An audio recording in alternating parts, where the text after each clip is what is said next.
ಸ್ನೇಹಿತರೆ ನಮಸ್ಕಾರ. ಶ್ರೀಮದ್ ಭಗವದ್ಗೀತೆಯ 15ನೇ ಅಧ್ಯಾಯದ 14ನೆಯ ಶ್ಲೋಕಕ್ಕೆ ನಿಮಗೆ ಸ್ವಾಗತವನ್ನು ಕೋರ್ತಾ, ಅಹಂ ವೈಶ್ವಾನರೋ ಭೂತ್ವಾ ಪ್ರಾಣಿನಾಂ ದೇಹಮಾಶ್ರಿತಃ ಪ್ರಾಣಾಪಾನ ಸಮಾಯುಕ್ತಃ ಪಚಾಮ್ಯನ್ನಂ ಚತುರ್ವಿಧಂ. ಶ್ರೀಕೃಷ್ಣ ಇಡೀ ಬ್ರಹ್ಮಾಂಡವನ್ನು, ಎಲ್ಲ ಜೀವ ಸಂಕುಲವನ್ನು, ಪ್ರಾಣಿ ಮತ್ತು ಸಸ್ಯವನ್ನು ಎಲ್ಲವನ್ನು ನಾನು ಆವರಿಸಿದ್ದೇನೆ ಅನ್ನುವಂತಹ ಮಾತನ್ನು ಹೇಳಿ ತನ್ನ ಮಾತನ್ನು ಮುಂದುವರೆಸ್ತಾ, ಹೇ ಅರ್ಜುನ, ನಾನೇ ಎಲ್ಲ ಪ್ರಾಣಿಗಳ ಶರೀರದಲ್ಲಿ ಸ್ಥಿತನಾಗಿ ಪ್ರಾಣ ಮತ್ತು ಅಪಾನಗಳಿಂದ ಕೂಡಿದ ವೈಶ್ವಾನರ ಅಗ್ನಿರೂಪನಾಗಿ 4 ಪ್ರಕಾರದ ಅನ್ನವನ್ನು ನಾನೇ ಜೀರ್ಣಗೊಳಿಸುತ್ತೇನೆ ಅನ್ನುವಂತಹ ಮಾತನ್ನು ಹೇಳ್ತಾನೆ. ಸೊ ಒಬ್ಬ ವ್ಯಕ್ತಿ ಮೃತನಾದಾಗ ಆತನನ್ನು ಶವ ಅಂತ ಹೇಳಿ ಕರೀತಾರೆ. ಎಲ್ಲ ಅಂಗಾಂಗಗಳು ಇರ್ತವೆ, ಆದರೆ ಆತನಲ್ಲಿ ಆ ಚೈತನ್ಯ ಇರೋದಿಲ್ಲಲ್ಲ, ಅದಕ್ಕೆ ಆತನನ್ನು ಶವ ಅಂತ ಹೇಳಿ ಕರೀತಾರೆ. ಯಾರಾದರೂ ನಮ್ಮ ಸ್ನೇಹಿತರನ್ನು ಹಾಸ್ಪಿಟ್ಲಿಗೆ ಅಡ್ಮಿಟ್ ಮಾಡಿದಾಗ ಡಾಕ್ಟ್ರು ಹೇಳ್ತಾರೆ, ನಾನು ಎಲ್ಲ ಟ್ರೀಟ್ಮೆಂಟನ್ನು ಕೊಡ್ತಾ ಇದ್ದೀನಿ, ಆದರೆ ನಾನು ಕೊಡೋ ಟ್ರೀಟ್ಮೆಂಟಿಗೆ ಅವನ ದೇಹ ಸ್ಪಂದಿಸಬೇಕು, ಆಗ ಮಾತ್ರ ಆತ ಗುಣ ಹೊಂದಲಿಕ್ಕೆ ಸಾಧ್ಯ. ಇವತ್ತಿನ ವಿಜ್ಞಾನದ ಸಂಶೋಧನೆಯಲ್ಲಿ ಬಹುತೇಕ ಎಲ್ಲವನ್ನು ನಾವು ಉತ್ಪಾದನೆ ಮಾಡೋದನ್ನು ಕಂಡು ಹಿಡಿದಿದ್ದೀವಿ. ಇವತ್ತು ಮನುಷ್ಯನ ಜೀವನವನ್ನು ಬಹಳ ಸುಲಭ ಮಾಡುವಂತಹ ಎಲ್ಲ ಸಲಕರಣೆಗಳನ್ನು ನಾವು ಸಂಶೋಧನೆ ಮಾಡಿ ಇಟ್ಕೊಂಡಿದ್ದೀವಿ.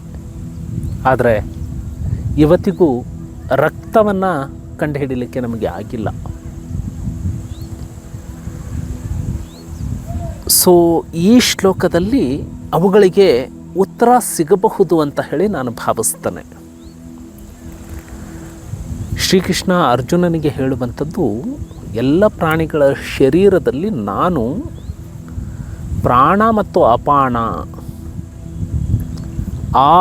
ಅವುಗಳಿಂದ ಕೂಡಿರುವಂತಹ ಅಗ್ನಿರೂಪನಾಗಿ ನಾನು ಒಳಗೆ ಇದ್ದು 4 ಪ್ರಕಾರದ ಅನ್ನವನ್ನು ನಾನು ಜೀರ್ಣಗೊಳಿಸ್ತೇನೆ.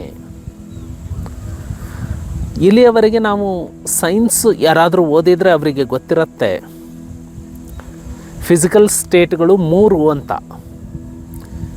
ಈ ಶ್ಲೋಕದಲ್ಲಿ 4 ಪ್ರಕಾರದ ಅನ್ನಗಳು, ನಾವು ಸಾಲಿಡ್ ರೂಪದಲ್ಲಿ ತಗೊಳ್ಳುವಂತಹ ಆಹಾರ ಅದು ಒಂದು ಗೊತ್ತು, ಲಿಕ್ವಿಡ್ ರೂಪದಲ್ಲಿ ತಗೊಳ್ಳುವಂತಹ ಆಹಾರ ಗೊತ್ತು, ಆಮ್ಲಜನಕ ಗಾಳಿಯ ರೂಪದಲ್ಲಿ ನಾವು ತಗೊಳ್ತೀವಲ್ಲ, ಸ್ವೀಕಾರ ಮಾಡ್ತೀವಲ್ಲ, ಆ ಆಹಾರ ಗೊತ್ತು. 3 ವಿಧ ಆಯಿತು. ಕೃಷ್ಣ ಹೇಳುವಂತಹ 4ನೆಯ ವಿಧ ಯಾವುದು? ನಮ್ಮ ಮನಸ್ಸಿಗೆ ಯಾವ ಯಾವ ಆಲೋಚನೆಗಳು ಹುಟ್ಟುತ್ತಾವಲ್ಲ, ಅವುಗಳು ಕೂಡ ಜೀರ್ಣಗೊಳ್ಳೋದು ಈ ದೇಹದ ಒಳಗಡೆನೆ. ಒಬ್ಬ ಒಳ್ಳೆಯ ಕೆಲಸವನ್ನು ಮಾಡಬೇಕು ಅಂದರೆ ಮೊದಲು ಅವನ ಮನಸ್ಸಿನಲ್ಲಿ ಯೋಚನಾ ರೂಪದಲ್ಲಿ ಅದು ಹುಟ್ಟುತ್ತೆ. ಹಾಗೆ ಒಬ್ಬ ಕಳ್ಳತನ ಮಾಡಬೇಕು ಅಂದರೆ ಮೊದಲು ಆ ಕಳ್ಳತನ ಮಾಡುವ ಮನಸ್ಸು, ಇನ್ನೊಬ್ಬನಿಗೆ ಮೋಸ ಮಾಡುವಂತಹ ಮನಸ್ಸು, ಮೊದಲು ನಮ್ಮ ಮನಸ್ಸಿನ ಒಳಗೆ ಈ ಎಲ್ಲ ಯೋಚನೆಗಳು ಬರ್ತವೆ. ಆಮೇಲೆ ಅದನ್ನು ಬಾಹ್ಯವಾಗಿ ಅಂದರೆ ಅದನ್ನು ಡೈಜೆಸ್ಟ್ ಮಾಡಬೇಕಲ್ಲ. ಸೊ ಅನ್ನವನ್ನು, ಜಲರೂಪದ ಆಹಾರವನ್ನು, ವಾಯುರೂಪದ ಆಹಾರವನ್ನು ಅಂದರೆ ಆಮ್ಲಜನಕವನ್ನು, ಅದೇ ರೀತಿ ನಮ್ಮ ಮನಸ್ಸಿನಿಂದ ಹುಟ್ಟುವಂತಹ, ನಮ್ಮ ಬುದ್ಧಿಯಿಂದ ಹುಟ್ಟುವಂತಹ, ಹಾರ್ಮೋನ್ನ ರೂಪದಲ್ಲಿ ಹುಟ್ಟುವಂತಹ ಸ್ರವಿಸುವಿಕೆಯನ್ನು, ಅವುಗಳನ್ನೆಲ್ಲವನ್ನು ಜೀರ್ಣಿಸುವಂತಹ ಶಕ್ತಿ ಇದೆಯಲ್ಲ, ಚೈತನ್ಯ ಇದೆಯಲ್ಲ, ಅದನ್ನು ನಾವು ಜೀವ ಅಂತ ಹೇಳಿ ಕರಿತೀವಿ. ಆ ಚೈತನ್ಯ, ಆ ಶಕ್ತಿ ಅದು ನಾನಾಗಿರ್ತಾನೆ. ಅಂದರೆ ಏನೆಲ್ಲ ಪ್ರಕ್ರಿಯೆ ನಡೆಯುತ್ತಲ್ಲ, ಒಂದು ಡ್ರಾಪ್ ಬ್ಲಡ್ನಲ್ಲಿ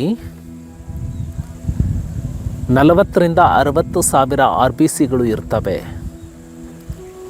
ಲಕ್ಷಾಂತರ WBCಸ್ಗಳು ಇರ್ತವೆ. ಇವು ತಮ್ಮ ಜೀವಿತ ಅವಧಿ ಮುಗಿದ ತಕ್ಷಣ ಅದು ನಾಶ ಹೊಂದತ್ತೆ, ಇನ್ನೊಂದು ಸೃಷ್ಟಿ ಆಗ್ತಿರುತ್ತೆ.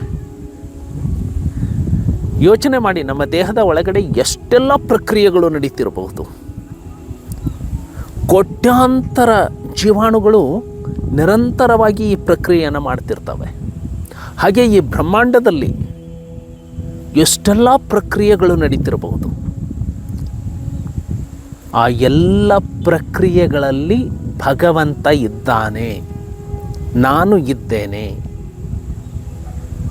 ಈ ಶ್ಲೋಕದಲ್ಲಿ ಆ ಥರ 4 ಪ್ರಕಾರದ ಅನ್ನವನ್ನು ಕೂಡ ನಾನು ಜೀರ್ಣಗೊಳಿಸ್ತೇನೆ ಅನ್ನುವಂತಹ ಮಾತನ್ನು ಹೇಳ್ತಾನೆ. ನಾಳೆ ಮತ್ತಷ್ಟು ಚರ್ಚೆಯನ್ನು ಮಾಡೋಣ. ನಮಸ್ಕಾರ.